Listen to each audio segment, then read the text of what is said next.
Shikues të televizionit Skam, përshëndetje, mirë se vini në Inside News, unë jam Djamila Leka. Për më shumë se 2 dekada, ndërtimi, tregtia, por gjithashtu edhe fasoneria janë ato bizneset të cilat kanë mbajtur gjallë ekonominë shqiptare. Por aktualisht lind pyetja se cilat do të jenë ato biznese që do të drejtojnë ekonominë shqiptare në të ardhmen. Dhe nga ana tjetër, çfarë lloj biznesi mungon Shqipërisë aktualisht për të pasur një zhvillim më tej ekonomik? Këto pyetje dhe më gjërë do t'i diskutojmë sot në këtë hapësirë. Me mua është Aneida Bajraktari, e cila është sipërmarrëse gjithashtu dhe këshilluese biznesi. Por për të vijuar fillimisht do të ndjekim insertin ku duhet të kuptojmë më tepër se çfarë do të analizojmë dhe do të diskutojmë në këtë hapësirë dhe më pas vijojmë me pyetjet.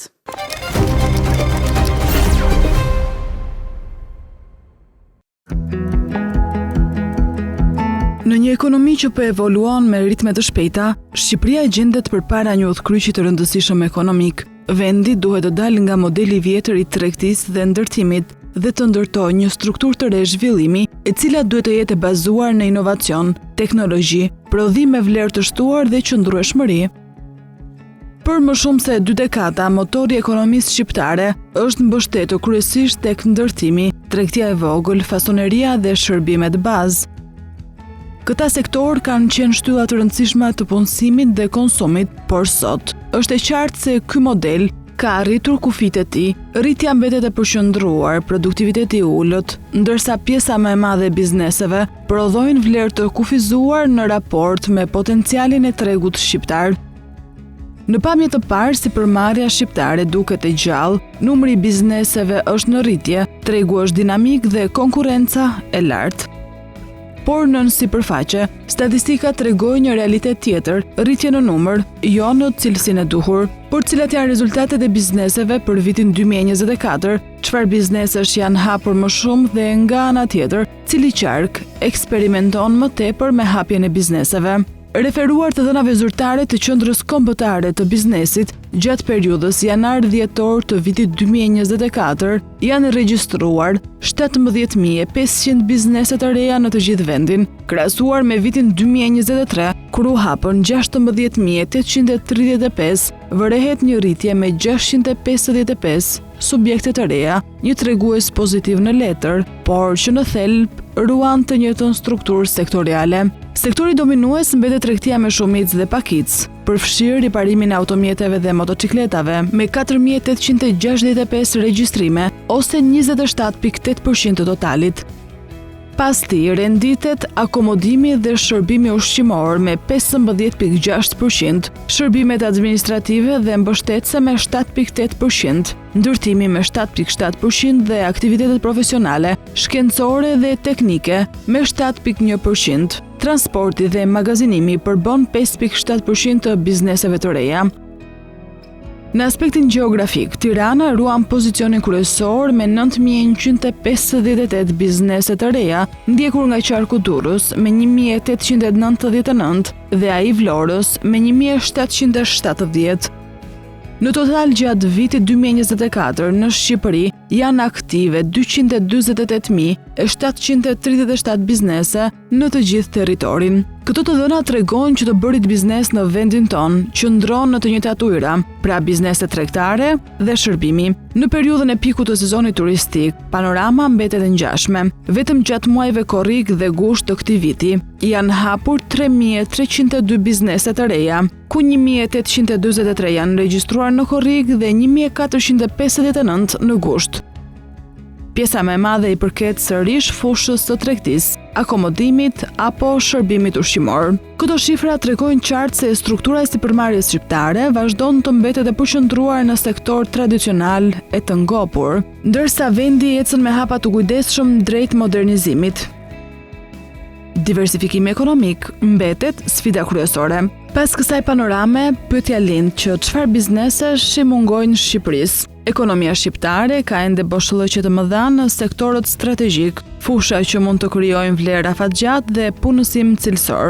Këtu përfshihen teknologjia dhe inovacioni, bujqësia moderne dhe agroturizmi, energjitë e rinovueshme, si dhe shërbimet profesionale dhe ato sociale.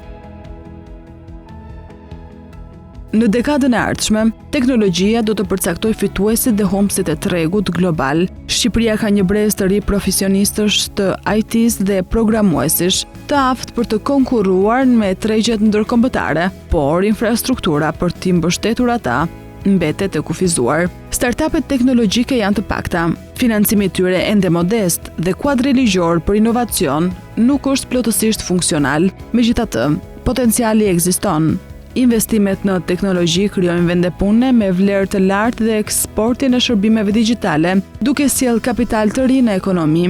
Një kompani që zhvillon software për tregun ndërkombëtar apo një platformë shqiptare për tregti elektronike mund të ketë më shumë ndikim ekonomik se sa 10 biznese tradicional me fitime minimale. Nëse Shqipëria investon në edukim teknologjik dhe mbështetje për startupet, ky sektor mund të kthehet në një motor të qëndrueshëm të rritjes ekonomike. Në një vend me pasuri natyrore të jashtëzakonshme, bujqësia mbetet ende nën potencial. Fermerët shqiptar prodhojnë, por shumë rrallë përpunojnë apo eksportojnë. Mungon infrastruktura e përpunimit, certifikimi i produkteve dhe lidhja me tregjet e huaja.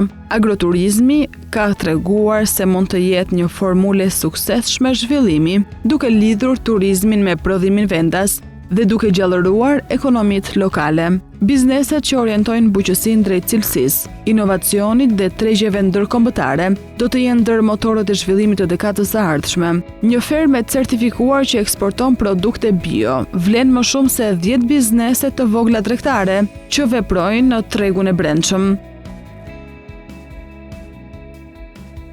Krizat energjetike të viteve të fundit kanë treguar se siguria energjetike është faktor kyç i stabilitetit ekonomik. Shqipëria ka burime të mëdha natyrore për prodhimin e energjisë së pastër, diell, erë dhe ujë, por kapacitetet aktuale mbeten të pashfrytzuara. Investimet në energji të rinovueshme janë më shumë se një domosdoshmëri mjedisore. Ato janë edhe mundësi ekonomike. Çdo megavat i prodhuar në mënyrë të qëndrueshme nënkupton më pak varësi nga importi, më shumë punësim dhe më shumë vlerë të shtuar në ekonominë vendase. Sektori i bizneseve të gjelbra mund të kthehet në një pikë të fortë të ekonomisë shqiptare, sidomos në bashkëpunim me investitorë të huaj dhe partner europian.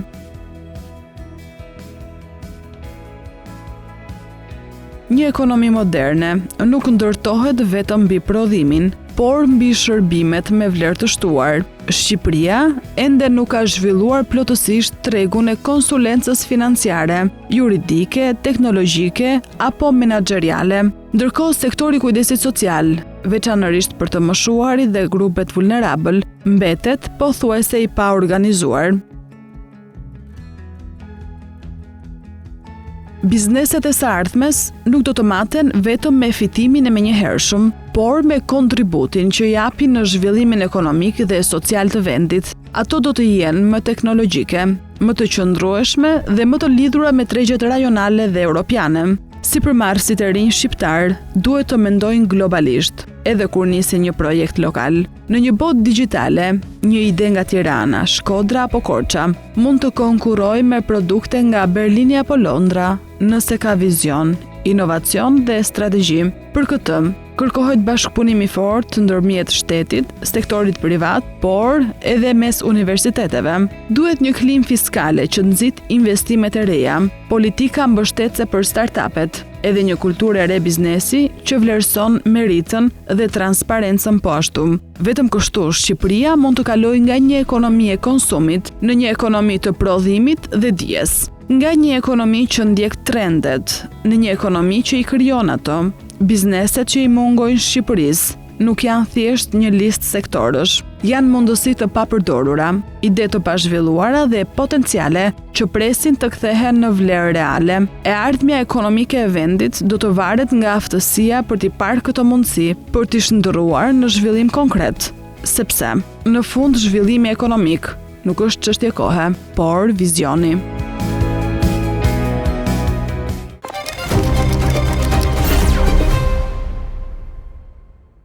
Jemi rikthyer në këtë hapësirë. Faleminderit për kohën dhe për të gjithë informacionin që ne do marrim nga ju në këtë hapësirë të intervistës.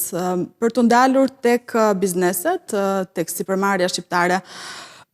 Siç e ndojshëm dhe në insert, kemi një shifër të lartë të bizneseve të reja që hapen dhe kryesisht janë ato lloj biznesesh që në një vëzhgim që ne mund të shohim, qoftë edhe në lagjet tona, shohim shpesh markete, shohim kafe, shohim farmaci, apo nga ana tjetër dhe parukeri. Por pse një pyetje që kisha në fakt, pse shumica e bizneseve të reja janë vetëm ato biznese tregtare, apo nga ana tjetër edhe të shërbimit, siç janë kafet? Faleminderit për ftesën edhe faleminderit që jepni zë një temë kaq e rëndësishme që është biznesi, që është një nga shtyllat kryesore të ekonomisë. Për sa i përket pyetjes, do thoja, sidomos pjesa e shërbimeve ka barriera shumë të ulta për të futur në treg. Sot njëri që përfundon marketingun dhe ka pak eksperiencë në rrjetet sociale, shumë kollaj mund të hapi një agjenci marketingu. Kështu që është më e lehtë për të hapur këtë lloj biznesesh. Nga ana tjetër, ka fitim është fitim shumë i shpejt. Pra, ti nëse hap një zyrë kontabiliteti apo një kafe, fitimi është shumë i shpejt dhe jo ndër vite, siç mund të ishte duke hapur një biznes i cili kërkon vite që të rikthej investimin që vetë pronarët kanë bërë. Investimin fillestar. Kështu që do thoja është e lehtë, edhe nga ana ligjore nuk kërkon licencime apo certifikime për të hapur këtë lloj biznesesh, duhet një kapital shumë i vogël. Kështu që të gjithë janë turrur drejt tregtisë edhe shërbimeve si një mënyrë për të bërë biznes edhe për të pasur fitime më të shpejta.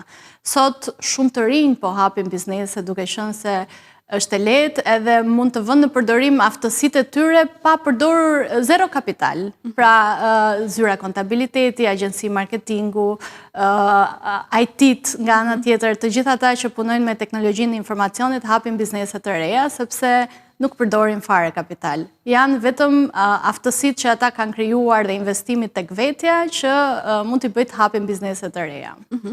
Aktualisht ka sektor të cilët mund ta konsiderojmë të cilët janë të pashfrytzuar në vendin tonë dhe cilët janë ato sektor që vijojnë të flenë dhe nuk zhvillohet biznesi me to.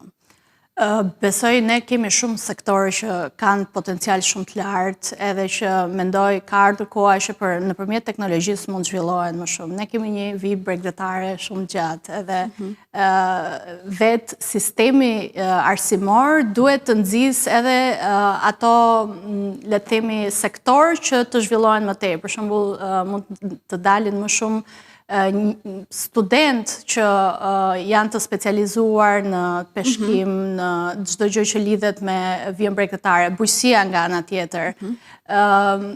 Nëpërmjet teknologjisë, të gjithë ata që merren me bujqësinë dhe tregtar mund të zhvillohet më shumë i gjithë sektori, edhe mund të bëjnë certifikime, mund të lidhen me tregjet ndërkombëtare. Nga ana tjetër kemi diell, kemi erë, kështu që energjia e rinovueshme besoj është një nga sektorët që është në hapat e parë edhe që ka një potencial shumë të madh dhe për të ndikuar në ekonomi për të zhvilluar ekonominë lokale. Nga ana tjetër, ne para se të nisim këtë hapësirë, po diskutonim mbi tregun e punës aktualisht, për rinin në tregun e punës dhe si po ndryshon bota e punës dhe e biznesit në vendin tonë. Besoj që ka ndryshuar shumë shpejt dhe besoj shkak është bërë post pandemia, teknologjia. Dhe mendoj që menaxherët apo pronarët shqiptar nuk kanë qenë gati për këtë lloj ndryshim. Tani ka ardhur koha e punës remote, jo më puna në zyrë ku menaxherët duan të shohin në punë punonjësit nga ora 9 deri në 5. Sot të rinjt janë kërkojnë një ambient pune të ngrohtë, kërkojnë një ambient pune fleksibël, duan të kuptojnë që puna që ata bëjnë të shtojë vlerë, jo vetëm të jetë një numër në kompani.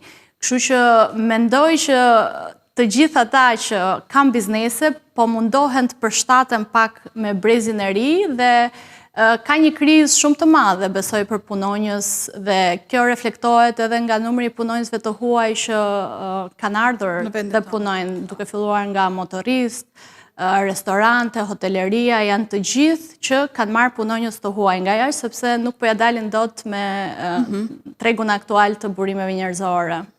Aktualisht në Shqipëri, çfarë lloj biznesi mungon? Mendoj që bizneset duhet t'i japin më shumë hovë teknologjisë. Sot AI po bën namin në përbot, do me thënë, po zhvillohen bizneset teknologjike ashtë shumë. Unë punoj me bizneset çdo ditë dhe shikoj se sa mbrapa kanë ngelur me implementimin e teknologjisë në sistemet e tyre të brendshme. Mendoj që teknologjia nuk duhet përdorur më vetëm si një mjet, duhet jetë në ADN-n e çdo biznesi. Pra, bizneset duhet marrin vendime bazuar në dhënat që teknologjia i jep, të automatizojnë gjithë proceset, sepse në këtë mënyrë bëhen më eficient, më efektiv dhe gjithashtu i japin më shumë vlerë punonjësve, sepse ata nuk janë më vetëm robot në punët që bëjnë. Besoj që do sjellin më shumë krijimtari, më shumë mendim kritik, se sa thjesht punë robotike dhe manuale siç është aktualisht. Por që mendoj shumë për pjesën e teknologjisë që mund të modernizoj qoftë pjesën e bujqësisë, qoftë sektor të tjerë, për shembull, nëse marr bujqësinë, fermerët mund të përdorin sensor për matjen e lagështisë, mund të përdorin dron për të parë, mund të përdorin ato që quhet ujitje smart dhe gjitha këto unë kam vënë re që i shohin si kosto, por në fakt është një investim që e bën biznesin akoma më eficient edhe në afatgjat, kurse në kohë edhe sjell akoma më shumë të ardhura në biznes. Por mendoj që është ndryshim mentaliteti. Pra, pronari shqiptar tipik duhet të kuptojë që pa teknologjinë nuk mund të heci në afatgjat, do ngeli një biznes i vogël, familjar, si që janë shumica e bizneseve në Shqipëri, dhe nuk mund të shkallëzohet dhe të rritet më tej. Në Shqipëri ose më gjerë në rajon, sepse sot, nëse do të bësh biznes të rritesh, tregu shqiptar është shumë i vogël. Kështu që çdo ide e re biznesi që përfshin kryesisht teknologjinë, duhet të mendohet të paktën rajonale, pra të bësh biznes për Shqipëri, Maqedoni, Kosovë, Malizi, edhe globalisht më tej. Nga kjo përgjigjem edhe spunton për të pyetur se cili do të jetë biznesi inteligent i së ardhmes në Shqipëri. A mund të jetë implementimi i pajisjeve moderne i teknologjisë, mund të konsideroj biznesin teknologjik të së ardhmes, apo kjo duhet të nisi që nga mënyra e drejtimit, pra nga mund të themi nga aja e një biznesi, nga mënyra se si duhet të funksionojë mënyra e të bërit biznes. Cili do të jetë biznesi inteligent i së ardhmes? Biznesi inteligent fillon që te kjo që juve thatë, mënyra se si vetë skuadra e drejtohet dhe komunikon. Shumë biznese sot operojnë në mënyrë remote, dhe është pikërisht teknologjia që e bën të mundur se si për shembull biznesi ndan detyrat ndërmjet anëtarëve, si bëhet komunikimi dhe besoj që do vi koha që edhe në Shqipëri një pjesë e bizneseve të kalojnë në remote dhe të mësojnë këtë kulturën e remote business duke përdorur mjete teknologjike që aktualisht në Shqipëri nuk përdoren. Por që për ta bërë këtë dhe që biznesi të bëhet më smart, më AI, duhet të mbështetet edhe nga një infrastrukturë, besoj, teknologjike që këtë është detyrë e shtetit, që aktualisht besoj që ka shumë vend për përmirësim. Mbetet 100% detyrë e shtetit, por edhe vetë sipërmarrjet duhet të investojnë në këtë pjesë. Si e shihet në duhet të investojnë dhe inovacioni vjen gjithmonë nga sipërmarrja, po prap duhet të ketë një kulturë ose incentiva fiskale gjithashtu që shteti mund t'i bëj bizneset që të inovojnë dhe të sjellin ide të reja në mënyrë që të implementohen. Një problem shumë i madh që unë shikoj aktualisht është modeli triple helix, që është ndërveprimi i biznesit, akademia, universitetet dhe government. Aktualisht të gjithë veprojnë të ndarë dhe nëse ne do duam që ekosistemi i biznesit të rritet, do duhet që të ketë një ndërveprim të këtyre tre sektorëve. Na mungojnë laborator research and development. Pra nuk mund të presësh inovacion të jashtëzakonshëm në një vend që mungon R&D-ja. Pastaj besoj inovacioni vjen që nga akademia, kalon te biznesi dhe mbështetet government me strukturë shumë të mirë dhe me incentiva gjithashtu fiskale. Sa klim të përshtatshme ka Shqipëria për inovacion?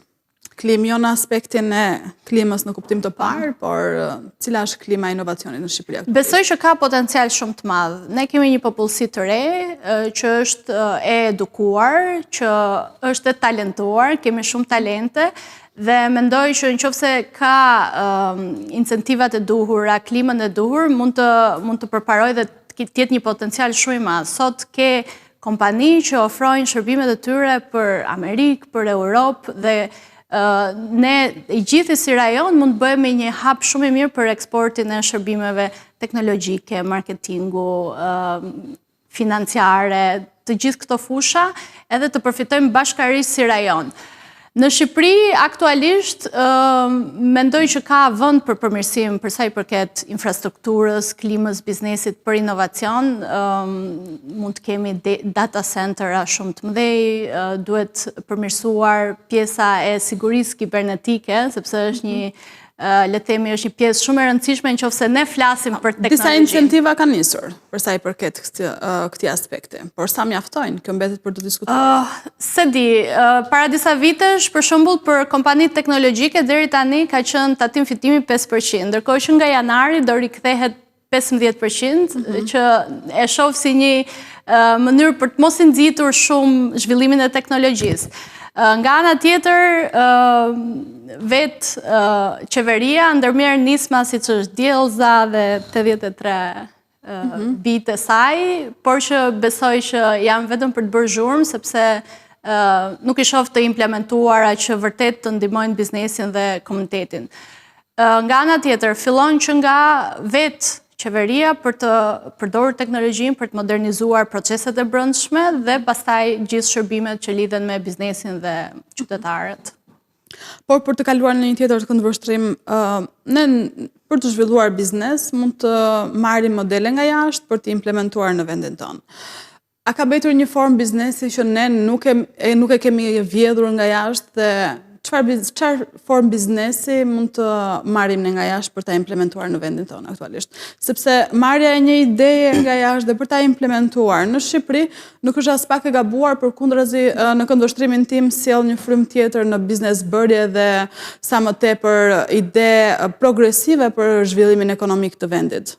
Aktualisht Shqipëria ka shumë problematika dhe kjo është, le të themi, gjë e mirë për biznesin, sepse çfarë bën biznesi? Zgjidh një problem që mund të ketë komuniteti dhe mendoj që kemi shumë për të mësuar, qoftë nga vendet e mëdha që janë shumë të avancuar, Amerika, Europa Perëndimore, po edhe nga vendet vogla, siç mund të jetë Estonia, e cila ka lulëzuar, një vend aq i vogël ka lulëzuar në fushën e teknologjisë. Dhe besoj që këtë po e bëjnë shumë të rinjt, duke sjellë modele teknologjike që nuk kanë qenë më përpara. Ne tani kemi Uberat shqiptar, pra aplikacione, Wolti, e gjitha këto që kanë hyrë në tregun shqiptar dhe mendoj që është gjë shumë e mirë që të marrim modele dhe të implementojmë këtu, gjithmonë duke i përshtatur me kontekstin lokal. Është duke ndodhur aktualisht, pra po marrim modelet e huaja dhe po i përshtasim në këtë treg. Ku duhet të fokusohen sipërmarrësit dhe ata me eksperiencë, por dhe sipërmarrësit e rinj në biznes bërjen e së nesërmes? Ekosistemi i startupeve dhe biznesit është zhvilluar goxha kohët e fundit, pra ka grante, ka një suport shumë të madh për të rinjt për të bërë biznes dhe tani është bërë pak si trend që të rinjt të hapin biznes. Unë mendoj që e para duhet parë sa i madh është problemi që po zgjidhim. Jo thjesht për të hapur një biznes sepse duam të bëjmë fitime, sepse është e sigurt që ky biznes do falimentojë pa ardhur viti i parë. Të paktën këtë e kam vënë re me të rinj që hapin startupe për të marrë grante, ndërkohë që mbrapa një biznesi të suksesshëm qëndron se sa i madh është problemi dhe sa e madhe është nevoja që tregu ka për këtë lloj biznesi. Kështu që për mua numri 1 është të identifikojnë problemin që po zgjidhin dhe pastaj të fillojnë dhe të vënë proceset në vijë, sepse vjen një moment kur biznesi rritet dhe nëse ato procese, procedurat brendshme nuk janë aty, thjesht kjo rritja nuk e përballon dot biznesi. Në fakt, historia ka treguar për sa i përket pjesës së startupeve, pra përfitimit të granteve, që mund të ketë zhvilluar aktivitetin për një periudhë kohe të caktuar, por nga ana tjetër Për periudhën e grantit. Po, për periudhën e grantit, por nga ana tjetër kjo ose ka dështuar ose është ndërprerë dhe është lënë me aq. Çfarë duhet të ketë një biznes qëndrueshmëri? Cila duhet të jetë fokusi i qëndrueshmërisë së një biznesi? Cilat janë ato kriteret kryesore që një biznes të jetë sa më qëndrueshëm dhe të kontribuojë në ekonominë e vendit, sepse nga ana tjetër një ndër qëllimet kryesore përpos ekonomisë personale, por biznesbërja kontribuon dhe në ekonominë e vendit, sepse është zinxhir dhe është motor i kontributit është motori i kontributit të ekonomisë. Po, për ta nisur që nga fillimi, se juve thatë që e vazhdojnë deri në periudhën që granti është, duhet nisi të paktën për startupet e reja, duhet nisi me filtrimin e atyre që marrin grante. Dhe kjo nis që nga personat që janë mbrapa një biznesi, sa të përgatitur janë ata për të bërë biznes, çfarë eksperiencë kanë dhe nëse nuk e kanë këtë eksperiencë, sa shumë trajnohen ato nga këto grantdhënës në mënyrë që të bëjnë biznes më të mirë. Unë mendoj që sigurisht qëndrueshmëria për mua është shumë e rëndësishme në një biznes dhe ajo që unë i them gjithë të rinjve është që ato në fillimet e veta do jenë edhe marketingu, edhe financa, por për mua financa është pjesë shumë e rëndësishme, përveç marketimit të produktit dhe punimit mbi atë produkt ose shërbim që ka. Kështu që i them gjithmonë që shikoni pjesën financiare, atë cash flow-un shumë e rëndësishme, sepse një ndër komponentët kryesor. Një ndër komponent kryesor që shpesh lihet mbrapa, sepse të gjithë janë duke punuar për të bërë një produkt apo shërbim më të mirë dhe për ta marketuar, ndërkohë që mbeten mbrapa me pjesën e financës. Çfarë do të ndryshojë në klimën e biznesit që idetë e reja të marrin jetë më tepër dhe të zhvillohen më shumë? Besoj e para më shumë incentiva për bizneset e reja. Ndoshta prap filtrimi i granteve për ata që duan të bëjnë biznese të reja, në mënyrë që mos të kemi thjesht një numër në rritje biznesesh, po të kemi një numër në rritje biznesesh cilësore që më pas të kenë një ndikim dhe impakt real në ekonomi edhe në atë zgjidhjen që ato japin për komunitetet për cilat po bëjnë biznes dhe për cilat po zgjidhin një nevojë reale. Tregu digital në vendin tonë si shihet? Duke qenë se ju keni në portofolin tuaj të punës, jo vetëm biznese që operojnë fizikisht, por dhe ato biznese që operojnë dhe janë të suksesshëm dhe në tregun digital. Aktualisht si shihet në vendin tonë? A kemi dhe një treg të konsoliduar digital, apo thjesht një faqe në rrjetet sociale mund të konsiderohet biznes, sepse në këndvështrimin tim dhe në gjithë këndvështrimin e gjës nuk mund të quhet një faqe apo një fanpage në rrjetet sociale, nuk mund të konsiderohet biznes online. Biznesi online ka disa etapa. Po, kjo është paka shumë realiteti që sot faqe Instagrami apo Facebooku konsiderohen biznes digital, ndërkohë që biznesi digital ka pagesat, ka integrimin e postës, regjistrimin në QKB, shumë operojnë pa nipte.